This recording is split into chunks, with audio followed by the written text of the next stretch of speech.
রাজনীতির আঙিনায় একসময় ছিলেন অপ্রতিরোধ্য, অন্যায়ের কাছে কখনো করেননি মাথা নত, কিন্তু সময়ের নিষ্ঠুর বাস্তবতায় হয়েছিলেন এক অবরুদ্ধ প্রতিচ্ছবি।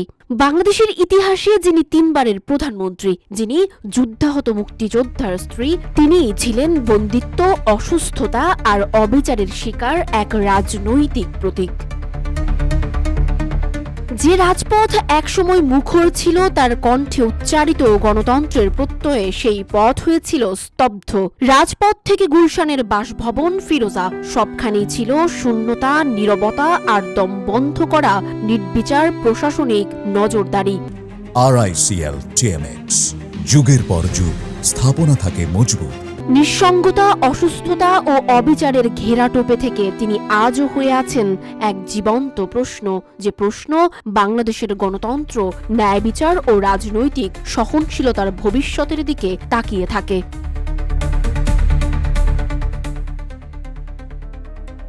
1981 সালের 30 মে রাষ্ট্রপতি জিয়াউর রহমানের হত্যাকাণ্ডে স্তব্ধ হয়ে যায় বাংলাদেশ, আর এই ঘটনার মধ্য দিয়ে ইতিহাসের মোড় ঘুরে যায় এক নারীর জীবনে, যিনি ছিলেন এক লাজুক গৃহবধূ। 2 সন্তানকে নিয়ে ঢাকা সেনানিবাসে অবস্থান করেছিলেন তিনি। রাজনৈতিক বাস্তবতায় যিনি ছিলেন একেবারেই অচেনা মুখ। জিয়াউর রহমানের হত্যার পর বিএনপি ছিন্ন ভিন্ন, নেতৃত্বহীন। প্রেসিডেন্ট হন বিচারপতি আব্দুস সাত্তার, যিনি বয়সে প্রবীণ এবং শারীরিকভাবে দুর্বল।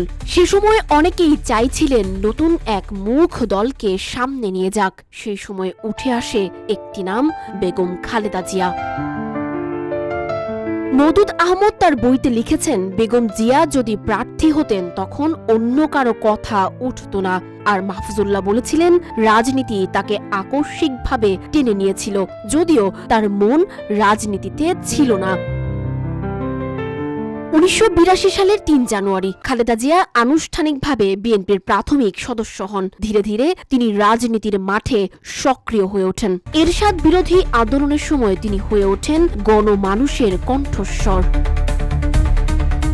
1991 সাল নির্বাচনে বিজয়ী হয়ে বাংলাদেশ পান তার প্রথম নারী প্রধানমন্ত্রী বেগম খালেদা জিয়া। শুরু হয় তার দীর্ঘ রাজনৈতিক অধ্যায়।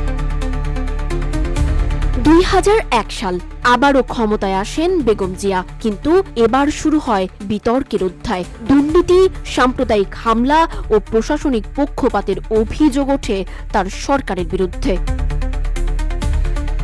2008 সাল নির্বাচন নিয়ে বিতর্ক আর মামলার ছায়া, সব মিলিয়ে রাজনীতিতে আসে বড় ধাক্কা। 2018 সালে জিয়া অরফানেজ ট্রাস্ট মামলায় দণ্ডিত হয়ে কারাগারে যান বেগম জিয়া। এরপর দীর্ঘ কারাজীবন আর খালেদা জিয়াকে নিয়েই আর একের পর এক আওয়ামী লীগের নাটকীয়তা। 2020 সাল সরকারের নির্বাহী আদেশে মুক্তি পান বেগম জিয়া, তবে রাজনীতি থেকে দূরে থাকার শর্তে। বিদেশে চিকিৎসার সুযোগ না পাওয়ায় স্বাস্থ্য অবস্থা অবনতির দিকে যেতে থাকে। এক প্রকার বেগম জিয়া রাজনীতির বাইরে পুরোপুরি অসুস্থ ও নীরব। বিএনপি আন্দোলনে গতি আনতে ব্যর্থ, দল ভুগছে অভ্যন্তরীণ সংকটে। ঠিক সেই সময় ঘটে নতুন ঘটনা, বদলে যায় চিত্রপট। 2024 গণঅভ্যুত্থানের ফলে দেশ আওয়ামী লীগের অপশাসন মুক্ত হলে বেগম খালেদা জিয়া মুক্ত বাতাসে নিঃশ্বাস নেয়ার সুযোগ পান, এমনকি উন্নত চিকিৎসার জন্য লন্ডনেও যান। একসময় যিনি ছিলেন গণতন্ত্রের প্রতি, কালও তার ভবিষ্যৎ ছিল একটি অনিশ্চিত অপেক্ষার।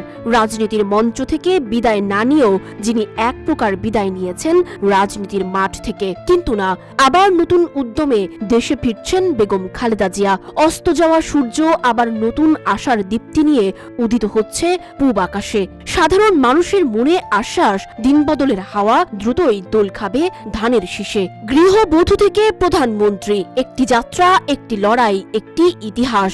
বেগম খালেদা জিয়া বাংলাদেশের রাজনৈতিক আকাশে এক অবিস্মরণীয় নাম হয়ে থাকবেন, এমনটাই আশা করেন দেশের সাধারণ মানুষ।